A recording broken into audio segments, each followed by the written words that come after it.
Hello दोस्तों, आप सभी विद्यार्थियों का स्वागत है हमारे YouTube चैनल स्टडी समागम पर। देखिए साथियों, आज के इस वीडियो में हम चर्चा करेंगे जूनियर अकाउंटेंट की वैकेंसियों को लेकर के, ठीक है ना। देखिए दोस्तों, आपको बता दूं जूनियर अकाउंटेंट की वैकेंसी ग्रेजुएशन से करवाई जाती हैं, ठीक है ना। और आपको ये तो पता ही होगा, ग्रेजुएशन से ज़्यादातर वैकेंसी दोस्तों 90% हम कह सकते हैं 90% वैकेंसी आपको सीईटी से करवाई जाएंगी। किससे? सीईटी से करवाई जाएंगी, ठीक है ना। और उसके बाद बात करते हैं दोस्तों 12वीं लेवल की। तो दोस्तों 12वीं लेवल की जितनी भी वैकेंसियां हैं, ठीक है ना, वो भी आपके 12वीं से लिए जाने वाले सीईटी से करवाई जाती हैं, ठीक है ना। यानी कि हम ऐसा कह सकते हैं सामान्य स्तर की जो आपकी परीक्षा होती है दोस्तों सीईटी, इसमें अच्छे अंक लाना बहुत जरूरी है, ठीक है ना। अब देखिए साथियों, हम चर्चा किस किस के बारे में करेंगे। एक तो हम जूनियर अकाउंटेंट की वैकेंसी को लेकर करेंगे, एक अपना जो ग्रेजुएशन लेवल से सीईटी है उसको लेकर के करेंगे, और एक अपना जो 12th लेवल से सीईटी है उसको लेकर के करेंगे, ठीक है ना। देखिए साथियों, मैं आपको एविडेंस दूंगा, ठीक है ना। क्या दूंगा? एविडेंस दूंगा। आपको विद प्रूफ बताऊंगा कि 12th लेवल या फिर ग्रेजुएशन लेवल सीईटी में क्या क्या सिस्टम चल रहा है, क्या प्रोसीजर आगे होने वाला है, और जूनियर अकाउंटेंट की वैकेंसी को लेकर के सरकार की आगे की रणनीति क्या है, ठीक है ना।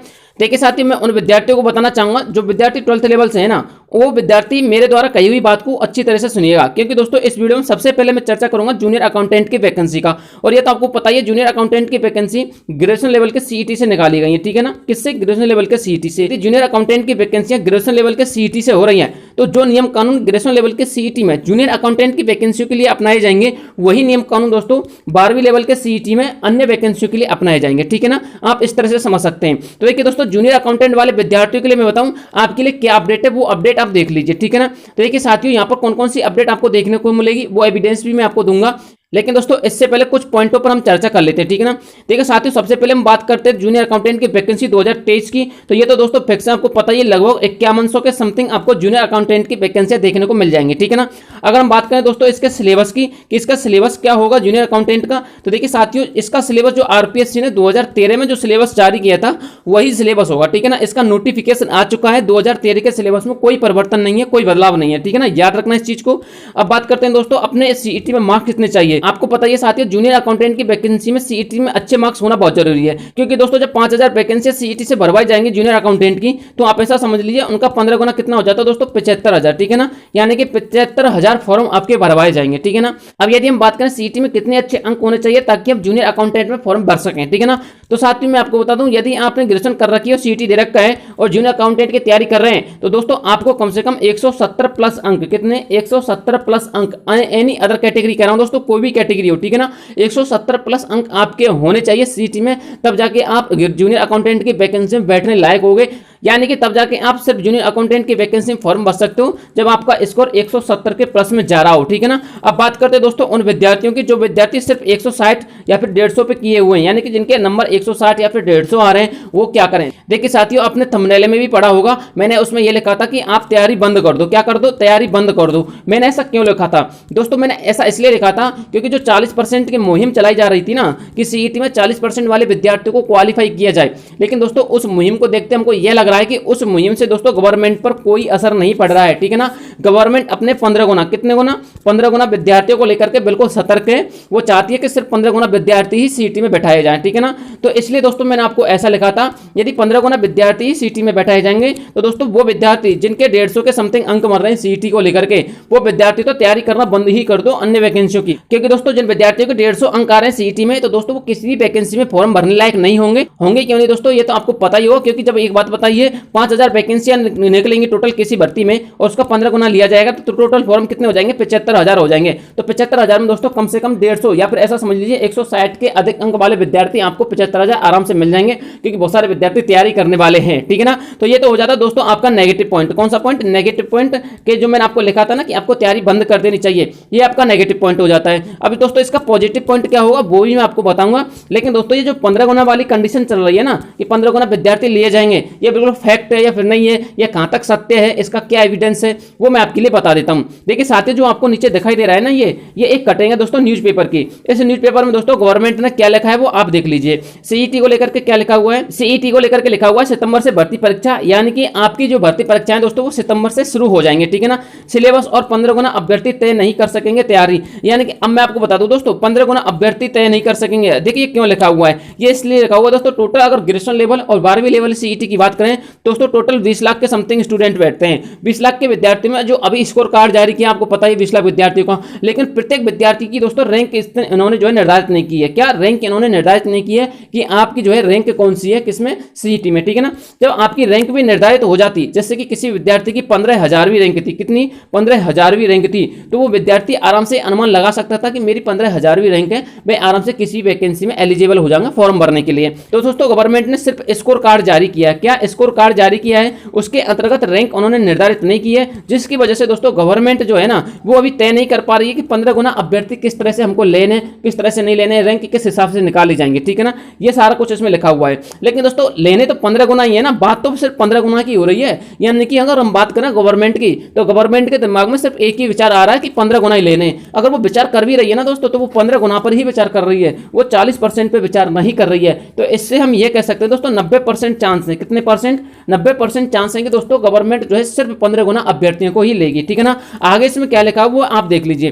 देखिए दोस्तों आगे इसमें लिखा हुआ है, 12वीं वाले विद्यार्थी भी सुन लीजिए जिन्होंने 12वीं से सीईटी दिया था, और ग्रेजुएशन वाले विद्यार्थी भी सुन लीजिए जिन्होंने ग्रेजुएशन से सीईटी दिया था, उनके लिए क्या लिखा हुआ है। देखिए साथियों इसमें लिखा हुआ है, राजस्थान कर्मचारी चयन बोर्ड के द्वारा 12वीं और स्नातक स्तर की परीक्षा जो समान पात्रता परीक्षा थी सीईटी, उसको करवाने के 3 महीने बाद भी 15 गुना अभ्यर्थियों की सूची जारी नहीं की गई है। बिल्कुल सही बात है दोस्तों, कम से कम 3 से भी ज्यादा महीने हो गए हैं सीईटी को लेकर के, लेकिन 15 गुना अभ्यर्थी की सूची अभी तक नहीं आई है, ठीक है ना। अब दोस्तों आगे उन्होंने क्या लिखा हुआ है, नतीजा जो है 20 लाख से अधिक अभ्यर्थी तय नहीं कर पा रहे, सीईटी के तहत होने वाली जो जितनी भी एग्जाम है उनको उसमें मौका मिलेगा या फिर नहीं मिलेगा। यानी कि 20 लाख से अधिक जो अभ्यर्थी, कितने, 20 लाख से जो अधिक अभ्यर्थी दोस्तों वो ये तय नहीं कर पा रहे कि हम आने वाली भर्तियों में बैठेंगे या फिर नहीं बैठेंगे, क्योंकि ना तो उनको अभी रैंक बताया है, ना अभी उनके लिए कुछ ऐसा डिसीजन लिया गया है कि उनकी कौन कौन सी रैंक है, कितने परसेंट अभ्यर्थी को लिया जाएगा, ना ही 40% वाले मुद्दे पर बात की जा रही है, ना ही दोस्तों 15 गुना अभ्यर्थियों की रैंक जारी की गई है। इस तरह से दोस्तों हम कह सकते हैं कि जो 20 लाख अभ्यर्थी दोस्तों वो सिर्फ असमंजस की स्थिति में बैठे हुए हैं।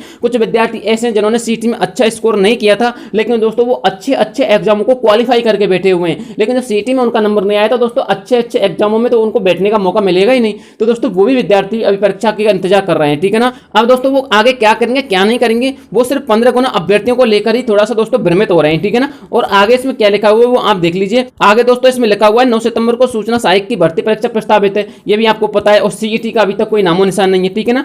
अब देखिए साथियों ये तो सारी की सारी इंफॉर्मेशन हो गई आपके 15 गुना अभ्यर्थियों को लेकर के। तो आप चाहे 12वीं लेवल से हो चाहे ग्रेजुएशन लेवल से हो, आपको इतना तो पता चल गया होगा दोस्तों, सरकार के दिमाग में सिर्फ एक ही विचार चल रहा है 15 गुना अभ्यर्थियों को लेकर के, ठीक है ना। वो ये चाहते हैं कि सिर्फ 15 गुना अभ्यर्थी को क्वालिफाई किया जाए, ठीक है ना। अब बात करते हैं दोस्तों आगे इसमें क्या लिखा हुआ है। देखिए जो ग्रेजुएशन लेवल के जो विद्यार्थी थे उसमें दोस्तों 8 बंपर भर्तियां हैं जिनको सीईटी से करवाया जाना जरूरी है, ठीक है ना। अब देखिए राधे मीना क्या कहते हैं, राधे मीना अध्यक्ष राजस्थान युवा बेरोजगार महासंघ, ठीक है ना। इन्होंने, इनके पास जो कुछ सूचना आई थी उनके अकॉर्डिंग इन्होंने कहा था बोर्ड की मीटिंग में जल्द ही 15 गुना अभ्यर्थियों की सूची जारी की जाएगी। ये बिल्कुल फैक्ट है दोस्तों, 15 गुना अभ्यर्थी की सूची बोर्ड मीटिंग में जारी हो जाएगी। ये दोस्तों 17 जून की न्यूज है, ठीक है ना। कब की, 17 जून की ये न्यूज है, ठीक है ना। उसके बाद दोस्तों सभी भर्ती परीक्षा समय पर करवाई जाएंगी। भर्ती परीक्षा की अन्य गाइडलाइन अगले सप्ताह तक जारी कर दी जाएगी। हरिप्रीता शर्मा कर्मचारी चयन बोर्ड अध्यक्ष के द्वारा यह बयान आया था, यानी कि अगले सप्ताह तक। अगर हम बात करते हैं दोस्तों लास्ट वीक ऑफ जून, क्या लास्ट वीक ऑफ जून तक आपको पूरा डिटेल देखने को मिल जाएगा सीईटी का कि कौन कौन सी रैंक है, किस हिसाब से इन्होंने सीईटी में बच्चों को लिया है, किस हिसाब से नहीं लिया है, ठीक है ना। तो ये दोस्तों आपके लिए कुछ इंफॉर्मेशन थी जो मुझे आप तक पहुंचानी थी, ठीक है ना। अब बात करते हैं दोस्तों आपके उन विद्यार्थियों की जो विद्यार्थी जूनियर अकाउंटेंट की तैयारी कर रहे हैं। देखिए साथियों जो विद्यार्थी जूनियर अकाउंटेंट की तैयारी कर रहे हैं, किसकी, जूनियर अकाउंटेंट की तैयारी कर रहे हैं, मैं उनके लिए बता देता हूं। देखिए सबसे पहले हमने बात की थी दोस्तों आपके सिलेबस को लेकर के, तो आपका सिलेबस में कोई परिवर्तन है नहीं है। दूसरी बात दोस्तों 12वीं लेवल और ग्रेजुएशन लेवल इन दोनों विद्यार्थियों के सीईटी को लेकर के बात की थी। मैंने आपको नेगेटिव पॉइंट बताया था कि नेगेटिव पॉइंट यह है दोस्तों कि आपको इसमें कम से कम 160 प्लस वाले विद्यार्थी या फिर 170 प्लस वाले ही समझिए आप, तो ठीक है ना। कितने, 170 प्लस वाले विद्यार्थी सेफ जा सकते हैं, ठीक है ना, क्योंकि इनका ही नंबर आ पाएगा। दूसरी बात दोस्तों इसमें पॉजिटिव पॉइंट क्या है, मैंने आपको बताया था ना कि मैं आपको पॉजिटिव पॉइंट बताऊंगा। पॉजिटिव पॉइंट दोस्तों इसमें यह है, यदि दोस्तों इन्होंने रीओपन फॉर्म की प्रक्रिया लागू की, किसकी, रीओपन फॉर्म की, जैसे कि जूनियर अकाउंटेंट की वैकेंसी आई है, ठीक है ना, उसके बाद ये फॉर्म फिल करवाए जाएंगे। जब दोस्तों फॉर्म फिल करवाए जाएंगे तो उसमें पता चलेगा कि 170 प्लस वाले जो अभ्यर्थी थे उन्होंने फॉर्म फिल किए हैं, ठीक है ना, और सिर्फ उन्हीं को एलिजिबल किया गया है। लेकिन दोस्तों जितनी वैकेंसी हमारे जूनियर अकाउंटेंट में निकाली गई थी उतनी वैकेंसी के अकॉर्डिंग फॉर्म नहीं आए। तो दोस्तों गवर्नमेंट को क्या करना चाहिए, रीओपन फॉर्म कर देने चाहिए, ठीक है ना। रीओपन फॉर्म में दोस्तों क्या होगा, 170 से नीचे जितने अभ्यर्थी हैं या फिर 160 वाले अभ्यर्थी या फिर 150 वाले अभ्यर्थी, उनको भी मौका मिल जाएगा, ठीक है ना। अब रीओपन वाली प्रोसेस क्यों अपनानी चाहिए, क्योंकि दोस्तों बहुत ज्यादा विद्यार्थी ऐसे हैं जो सिर्फ जूनियर अकाउंटेंट की तैयारी नहीं कर रहे हैं, ठीक है ना। वो नहीं चाहते कि हम जूनियर अकाउंटेंट की तैयारी करें, तो दोस्तों वो फॉर्म भी नहीं भरेंगे, स्वाभाविक सी बात है। जब फॉर्म नहीं भरेंगे तो जूनियर अकाउंटेंट के जो 75,000 बच्चे लिए जाने हैं, यदि उनमें से 60,000 बच्चे लिए गए कम से कम, और तो भी आपके दोस्तों 15,000 जो है बच्चे खाली रह जाएंगे। तो 15,000 के अकॉर्डिंग उनका जो रीओपन फॉर्म यदि हमने करवा दिया तो दोस्तों क्या होगा, जो 170 वाला क्राइटेरिया रखा था, कितना 170 वाला जो क्राइटेरिया रखा था वो घट करके 160 वाले पे आ जाएगा। तो इस तरह से दोस्तों आपको पॉजिटिव पॉइंट है, कोई भी वैकेंसी हो यदि वो रीओपन फॉर्म की प्रक्रिया लागू करती है, ठीक है ना, तो 160 वाला भी सेफ हो सकता है और 150 वाला भी सेफ हो सकता है, 150 अंक वाला विद्यार्थी, ठीक है ना। याद रखना इस चीज को। तो ये तो हो जाता है आपका पॉजिटिव पॉइंट, ठीक है ना। मैंने आपको पॉजिटिव और नेगेटिव पॉइंट दोनों बता दिए हैं। अब दोस्तों मैं जूनियर अकाउंटेंट वाले विद्यार्थियों के लिए कहना चाहूंगा, जो विद्यार्थी चाहते हैं कि साथियों मैं आपको सिलेबस का पूरा डिटेल बताऊं और कौन कौन सी बुक आपको अच्छी मिलेंगी जो आपको जूनियर अकाउंटेंट के लिए क्वालिफाई करवा सकती हैं, ठीक है ना। यानी कि आपको पता है जूनियर अकाउंटेंट में 2 एग्जाम होंगे। कितने एग्जाम? 2 एग्जाम होंगे। पहला एग्जाम तो नॉर्मल जो हमारा नॉर्मल सब्जेक्ट आती है उनका होगा। दूसरा एग्जाम दोस्तों कुछ मेन इंपॉर्टेंट सब्जेक्ट आती है जिसमें 6 सब्जेक्ट लगती हैं, ठीक है ना, वो होगा, ठीक है ना। दोस्तों दोनों ही 2.5 घंटे के एग्जाम होंगे। अब साथ ही देखिए दोनों 2.5 घंटे के एग्जाम होंगे। दोनों एग्जामों के लिए कौन सी बेस्ट बुक होती है, कितनी बुक्स आपको पढ़नी चाहिए, क्या आपकी गाइडलाइन होनी चाहिए, यदि आप इसके ऊपर एक वीडियो चाहते हैं तो दोस्तों कमेंट कर दीजिएगा। मैं आपको वीडियो बना दूंगा, अच्छी अच्छी बुक्स का मैं आपको रेफरेंस दूंगा, अच्छी अच्छी बुक मैं आपको रिकमेंड करूंगा जिससे आप सिलेक्शन ले जाओगे, ठीक है ना। दोस्तों मेरे पास आरएस लेवल का सिलेबस है, मैंने आरएस लेवल की भी तैयारी की है। तो जो आपका सेकंड पेपर था ना, उसकी जितनी भी सब्जेक्ट लगती है तो दोस्तों मैं उनको अच्छी तरह से आपको स्टडी करवा सकता हूं। यदि आप चाहते हैं कि सर एक आध 2 सब्जेक्ट आप ही उठा लीजिए, आप ही हमारे लिए स्टडी करवा दिए उन दूसरे पेपर को लेकर के, तो दोस्तों मैं आपको नोट्स भी और पीडीएफ सारा कुछ प्रोवाइड करवा दूंगा, बाकायदा मैं आपको पढ़ा भी दूंगा, ठीक है ना। और साथ में आप बुक से भी पढ़ना चाहते हैं तो बुक से भी मैं आपको पढ़वा दूंगा और अच्छी अच्छी बुक भी मैं आपको रिकमेंड कर दूंगा, किस किस राइटर की कौन सी बुक अच्छी है, कहां से आपको पढ़ना चाहिए, ठीक है ना। यदि जूनियर अकाउंटेंट वाले अभ्यर्थी इसके ऊपर कोई वीडियो चाहते हैं तो प्लीज कमेंट बॉक्स में कमेंट कर दीजिएगा। आने वाला अगला वीडियो जूनियर अकाउंटेंट वाले अभ्यर्थियों के लिए स्पेशल होगा, ठीक है ना। आपसे मिलता हूं नेक्स्ट वीडियो में, तब तक के लिए जय हिंद जय भारत।